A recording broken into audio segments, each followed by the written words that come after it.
ಅಮ್ಮ ಮೂಗ್ ದಾಲಿನ ಚಕ್ಲಿ ಮಾಡ್ತಿದ್ದಾರೆ. ಸೊ ಇಲ್ಲಿ ನೋಡ್ಬೋದು 1 ಕಪ್. ಈ 1 ಕಪ್ನಲ್ಲಿ ಅಮ್ಮ ಮೂಗ್ ದಾಲ್ನ ತಗೊಂಡು ವಾಶ್ ಮಾಡಿ ಕುಕ್ ಮಾಡ್ಕೊಂಡಿದ್ದಾರೆ. ಸೊ ಮೆತ್ತಗೆ ನೋಡಿ ಎಷ್ಟು ಮೆತ್ತಗೆ, ಜಸ್ಟ್ ತಣ್ಣಗಾಗಲಿ ಅಂತ ಬಿಟ್ಟಿದ್ದಾರೆ. ನೋಡಿ ಎಷ್ಟು ಸಾಫ್ಟಾಗಿ ಕುಕ್ ಮಾಡ್ಕೊಂಡಿದ್ದಾರೆ. ಸೊ ಹೇಗೆ ಮಾಡ್ತಾರೆ ಚಕ್ಲಿ ಅನ್ನೋದನ್ನ ನಾನು ತೋರಿಸ್ಕೊಡ್ತಾರೆ ಅಮ್ಮ. ಸೊ ಇಷ್ಟು ಚೆನ್ನಾಗಿ ಮೆತ್ತಗೆ ಅಮ್ಮ ಕುಕ್ ಮಾಡ್ಕೊಂಡಿದ್ದಾರೆ. ಸೊ 1 ಕಪ್ಪು ದಾಲಿಗೆ 2 ಕಪ್ಪಷ್ಟು ನೀರು ಹಾಕಿದ್ದಾರೆ. ಓಕೆ, 1:2 ಅಳತೆ. ಸೊ ಇವಾಗ ಅಮ್ಮ ಅಕ್ಕಿ ಹಿಟ್ಟು ಹಾಕ್ತಾರೆ. ಸೊ ಎಷ್ಟು ಹಾಕ್ತಿದ್ಯಮ್ಮ ಅಕ್ಕಿ ಹಿಟ್ಟು ತೋರಿಸಿಲಿ? 1 ಕಪ್ಪು ಮೂಂಗ್ ದಾಲ್ಗೆ 2 ಕಪ್ಪು ಹಿಟ್ಟು ಹಾಕ್ತೇನೆ. ಅಂಗಡಿ ಹಿಟ್ಟಾದ್ರಾಗ್ಲಿ ಬೀಸರು ಹಿಟ್ಟಾದ್ರಾಗ್ಲಿ ಅಕ್ಕಿ.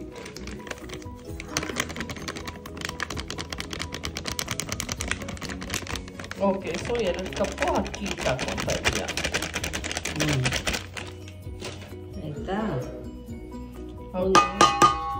1 ಕಪ್ ಮೂಂಗ್ ದಾಲ್ಗೆ 2 ಕಪ್ ಅಕ್ಕಿ ಹಿಟ್ಟು ಆಯ್ತಾ? ಆಮೇಲೆ ಅಜ್ವಾಯಿನ್ ತೋರಿಸು, ಕೆಳಗಡೆ ಮಾಡ್ಕೈ.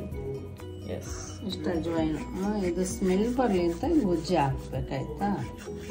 ಅದ್ರ ಎಫೆಕ್ಟ್ ಅದ್ರಲ್ಲಿ ಬರುತ್ತೆ ಆಯ್ತಾ? ಸ್ವಲ್ಪ ಎಳ್ಳು ಹಾಕ್ತೀನಿ ಫ್ರೆಂಡ್ಸ್, ಯಾವುದಾದ್ರೂ ಹಾಕೋಬೋದು. ಎಳ್ಳು ಒಂದಿಷ್ಟು ಎಳ್ಳು ಹಾಕ್ತೀನಿ. ಬಿಳಿ ಎಳ್ಳು. ಬಿಳಿ ಎಳ್ಳು ಹಾಕ್ಬೇಕಾದ್ರೆ ಯಾವುದೋ ಒಂದು ಹಾಕೋಬೋದು. ಆ ಬಿಳಿ ಎಳ್ಳು ಆಲ್ರೆಡಿ ರೋಸ್ಟ್ ಆಗಿದೆ, ಸೊ ಹಾಗೆ ಕೂಡ ಹಾಕೋಬೋದಲ್ವಾ? ಓಕೆ, ಅರ್ಶಿನ.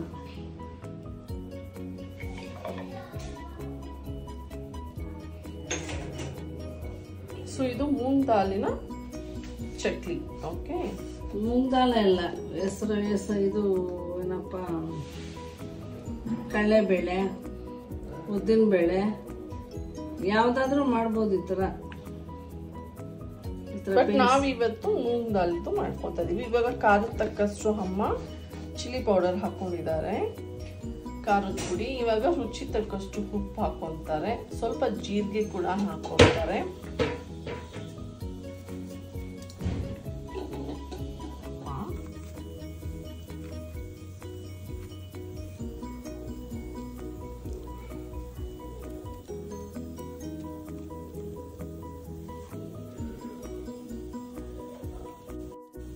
ಹತ್ತು ಗ್ರಾಮ್ ಅಷ್ಟು ಬೆಣ್ಣೆ ಹಾಕಿದ್ದಾರೆ, ರುಚಿ ತಕ್ಕಷ್ಟು ಉಪ್ಪು ಹಾಕ್ತಿದ್ದಾರೆ.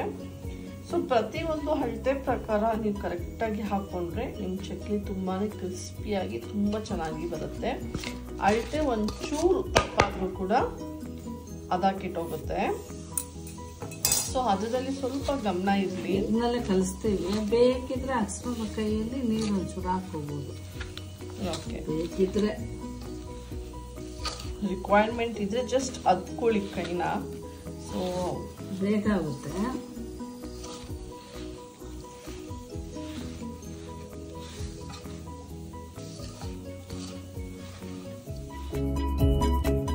ಸೊ ನೀರಿನ ಅವಶ್ಯಕತೆ ಇದೆ, ಬೇಕಾಗುತ್ತೆ. ಒಂದು ಅರ್ಧ ಗ್ಲಾಸ್ ಅಷ್ಟು ನೀರಿನ ಅವಶ್ಯಕತೆ ಇದೆ. ಸೊ ಹಾಗಾಗಿ ಅಮ್ಮ ನೀರು ಹಾಕ್ತಿದ್ದಾರೆ. ಸೊ ಬ್ಯಾಕ್ಗ್ರೌಂಡ್ ನಾಯ್ಸ್ನಲ್ಲಿ ಸ್ವಲ್ಪ ಕುಕ್ಕರ್ ಕೂಗ್ತಿದೆ, ಅದನ್ನ ಇಗ್ನೋರ್ ಮಾಡಿ.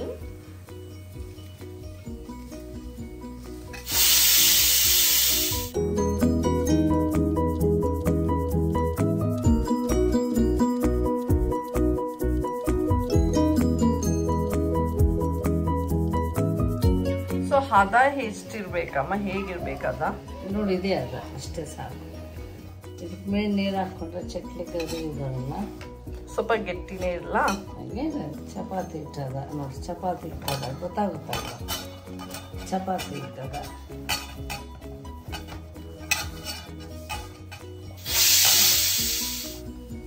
ಹಿಂಗೆ ಓಕೆ, ಚಪಾತಿ ಇಟ್ಟದ.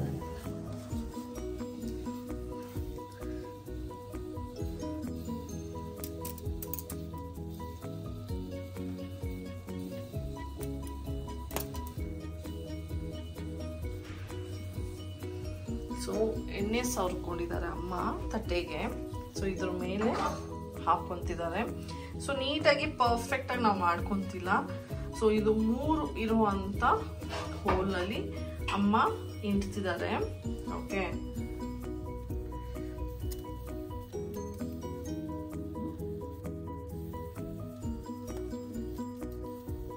ಸೊ ಇವಾಗ ಇದನ್ನ ಡೀಪ್ ಫ್ರೈ ಮಾಡೋಣ.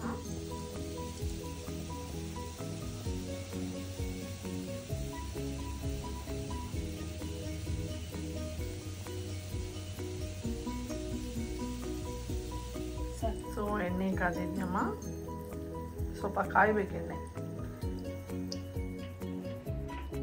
ಇದೆಷ್ಟು ಹಳೆಯದು ಗೊತ್ತಾ, ಆಲ್ಮೋಸ್ಟ್ 34 ಇಯರ್ಸ್ ಹಳೆಯದು ಅಮ್ಮ ಆವಾಗ ತೊಗೊಂಡಿರೋದು.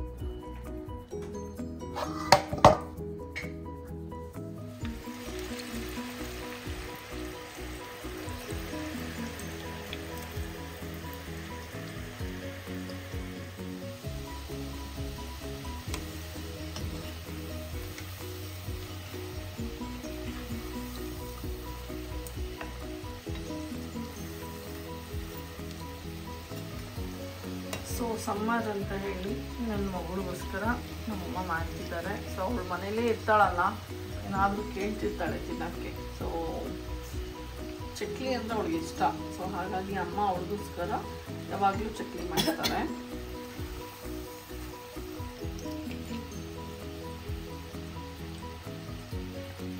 ಸೊ ನಾನು ಜಸ್ಟ್ ರೆಫರೆನ್ಸ್ಗೋಸ್ಕರ ತಟ್ಟೆ ಮೇಲೆ ಇಟ್ಟು ತೋರಿಸ್ದೆ. ನೀವು ಡೈರೆಕ್ಟ್ಲಿ ಎಣ್ಣೆಗೆ ಇಟ್ಕೋಬೋದು. ಸೊ ಬೆಣ್ಣೆ ಮುರುಗ್ ಥರ ಚೆನ್ನಾಗಿರುತ್ತೆ. ಟ್ರೈ ಮಾಡಿ ನೀವೆಲ್ಲರೂ ಕೂಡ. ಟೇಸ್ಟ್ ಹೇಗೆ ಬಂತು ಅಂತ ಹೇಳಿ ನನ್ನ ಜೊತೆ ಶೇರ್ ಮಾಡಿ. ಮತ್ತು ಇನ್ಸ್ಟಾನಲ್ಲೂ ಕೂಡ ನಾನು ಇದ್ದೀನಿ, ಸೇಮ್ ಹೆಸರೇನೆ. ಇನ್ಸ್ಟಾನಲ್ಲೂ ಕೂಡ ನೀವು ಸರ್ಚ್ ಮಾಡ್ಬೋದು, ಅಖಿಲ ವ್ಲಾಗ್ಸ್ ಇನ್ ಕನ್ನಡ. ಸೊ ಇನ್ಸ್ಟಾನಲ್ಲೂ ಕೂಡ ನನ್ನ ಟ್ಯಾಗ್ ಮಾಡಿ ನೀವು ಪ್ರಿಪೇರ್ ಮಾಡಿ ನನ್ನ ಜೊತೆ ಶೇರ್ ಮಾಡ್ಕೊಳ್ಳಿ. ನನಗೂ ಕೂಡ ಖುಷಿ ಆಗುತ್ತೆ. ಬೇಸಿಗೆನಲ್ಲಿ ಮಕ್ಳು ಇಷ್ಟಪಡ್ತಾರೆ. ಆಚೆ ಕಡೆ ಏನು ಎಣ್ಣೆನ ಕರ್ದಿರ್ತಾರ ಏನೋ ಪಾಪ, ಮನೇಲಿ ಈ ಥರ ಮಾಡಿಟ್ಟು ರುಚಿನೂ ಇರುತ್ತೆ, ಚೆನ್ನಾಗಿರುತ್ತೆ. ಟ್ರೈ ಮಾಡಿ, ಒಳ್ಳೆ ಟೇಸ್ಟ್ ಫ್ರೆಂಡ್ಸ್. ಟ್ರೈ ಮಾಡಿ, ಮಕ್ಳಿಗೆ ಒಳ್ಳೇದು.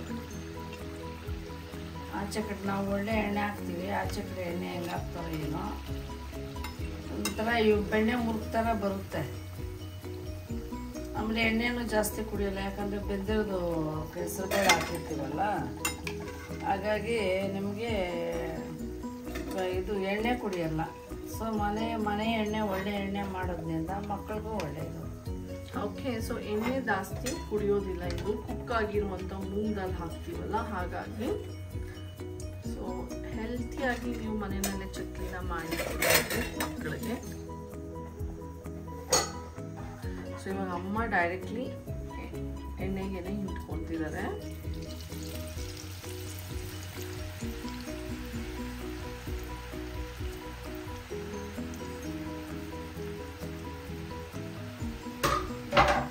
ಅಮ್ಮ ಮಾಡ್ತಿರೋದಕ್ಕೆ ಘಮ್ ಅಂತ ಮನೆಯೆಲ್ಲ ವಾಸನೆ ಬಂದ್ಬಿಟ್ಟಿದೆ ಗೊತ್ತಾ.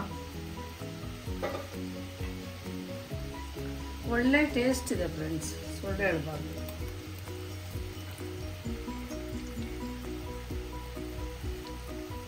ಇದೆಲ್ಲ ಹಳೆ ಕಾಲಿನ ಅಡುಗೆಗಳು. ಸೊ ಅದಕ್ಕೆ ನಾನು ಏನಂತ ಕರಿತೀನಿ ಗೊತ್ತಾ, ಫುಡ್ ಮೀಟ್ಸ್ ಹಿಸ್ಟ್ರಿ. ಸೊ ನಾವು ಕರೆಕ್ಟಾಗಿ ಮೆಥಡ್ನಲ್ಲಿ ಇನ್ನೊಬ್ಬರಿಗೆ ತಿಳಿಸ್ಕೊಟ್ರೆ ಅವರು ಕೂಡ ಮುಂದಕ್ಕೆ ಇನ್ನೊಬ್ರಿಗೆ ಹಾಗೆ ಹೇಳ್ಕೊಡ್ತಾರೆ, ಹೇಳೋದು ತಪ್ಪಾಗಲ್ಲ. ಸೊ ಅದಕ್ಕೆ ನಾನು ಇದಕ್ಕೆ ಏನಂತಿದ್ದೀನಿ, food meets history. Okay, so ಅಮ್ಮಂದು ಒಂದು ಬುಕ್ ಕೂಡ ಬರೀಬೇಕಂತ ನನಗೆ ಆಸೆ ಇದೆ.